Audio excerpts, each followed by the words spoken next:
की आम्ही तुमच्याबरोबर आहोत, तुमच्या लढ्याला आमचा पाठिंबा आहे, तुमच्या आंदोलनामध्ये आम्ही सहभागी होऊ 7 तारखेला. हा विषय इथे संपला. मी तिथे उपस्थित होतो. त्याच वेळेला श्री राज ठाकरे यांच्याकडे काही सरकारचे लोक गेले, काही सादरीकरण करण्यासाठी हिंदी संदर्भात. ते बहुधा ते सादरीकरण राज ठाकरे यांना मान्य नसावं.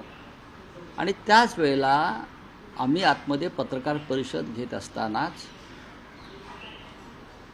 राज ठाकरे यांनी सुद्धा एका आंदोलनाची घोषणा केली, मोर्चाची घोषणा केली. ती 6 तारखेला केली. त्याची कल्पना आम्हाला मातोश्रीत नव्हती, कारण आम्ही आतमध्ये होतो. आमच्या बैठक आटपून मी बाहेर पडल्यावर, उद्धवजींचा निरोप घेऊन बाहेर पडल्यावर मला माननीय राज ठाकरे यांचा फोन आला. त्यांची अशी भूमिका आहे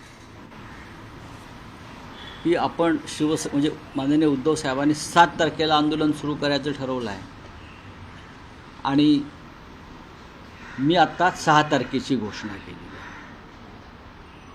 मराठी माणसांना आणि मराठी भाषेसंदर्भातले 2 मोर्चे वेगळे निघणं हे बरं दिसत नाही. हे एकत्र आंदोलन झालं तर त्याचा जास्त प्रभाव पडेल आणि मराठी भाषकांना त्याचा आनंद होईल. आणि त्या संदर्भात त्यांनी ती भूमिका जी सांगितली, मी म्हटलं ठीक आहे, मी शिवसेना पक्षप्रमुखांशी या विषयावर चर्चा करतो. आणि मी पुन्हा मातोश्रीत गेलो. माननीय उद्धवजींना सांगितलं की असा मनसे प्रमुखांचा दूरध्वनी आत्ता झाला माझ्याशी आणि त्यांची अशी भूमिका आहे.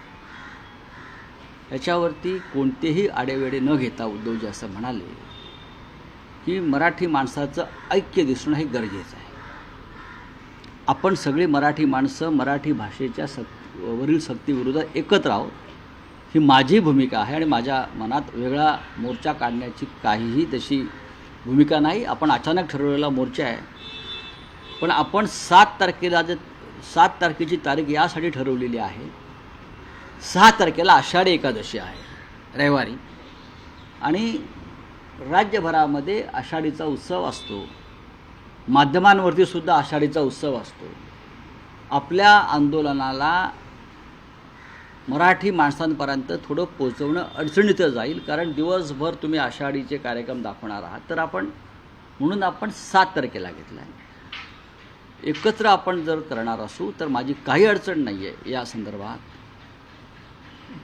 एक तर आपण त्यांच्याशी चर्चा करू, 7 तारखेत त्याने सहभागी व्हावं आमच्या मोर्चामध्ये, किंवा ही तारीख आपण 5 तारखेला करावी, ही 6 तारखेची आहे. त्यानुसार मी परत माननीय राज ठाकरे यांच्याशी चर्चा केली. त्यांना विनंती केली की असं शिवसेना पक्षप्रमुखांचं म्हणणं आहे. त्यांनी तात्काळ त्याला होकार दिला. त्यांचा फोन आला परत चर्चा करून त्यांच्या सहकार्याशी, आणि म्हटले आपण 5 तारखेला हा जो मोर्चा आहे 6 तारखेचा आमचा, तो आम्ही 5 तारखेला करू आणि आपण सगळे त्याच्यामध्ये सहभागी होऊ. हा राजकीय अजेंड्याशिवाय मोर्चा असेल. एकच अजेंडा मराठी भाषा, कोणताही झेंडा नाही. आणि आपण सगळे त्याच्यामध्ये मराठी भाषिक म्हणून सहभागी होऊ. आणि त्याला माननीय उद्धव ठाकरे साहेबांनी मान्यता दिली. त्याच्यामुळे 7 तारखेला जे शिवसेनेचं आंदोलन होतं ते, आणि 6 तारखेला जे माननीय राज ठाकरे यांचं आंदोलन होतं, त्याऐवजी दोघांचं एकत्र आंदोलन आणि मोर्चा हे आता 5 तारखेला निघेल. आता फक्त 5 तारखेला जी वेळ ठरवलेली आहे सकाळी 10, ती 10ची वेळ सोयीची नाही आहे. आम्ही त्या संदर्भात दोघे मिळून चर्चा करू आणि कुठून कुठे मोर्चा न्यायचा या संदर्भात आम्ही चर्चा करू. आत्ता त्यांनी पूर्वीच्या त्यांच्या कार्यक्रमानुसार काही गोष्टी जाहीर केल्या, पण त्याच्यावर सकाळी 10 ही वेळ कोणालाही सोयीची नाही मोर्चासाठी. लोक लांबून येतात. महाराष्ट्राच्या कानाकोपऱ्यातून या मोर्चात लोक सहभागी होतील, त्यांना सोयीचं व्हावं म्हणून वेळेच्या बाबतीत काही बदल केले जातील. त्या संदर्भात मी आज बोलीन माननीय राजसाहेबांशी आणि त्यांच्या सहकाऱ्यांशी, आणि वेळ आपण थोडी मागे पुढे करू आणि जागेचं नियोजनसुद्धा करू.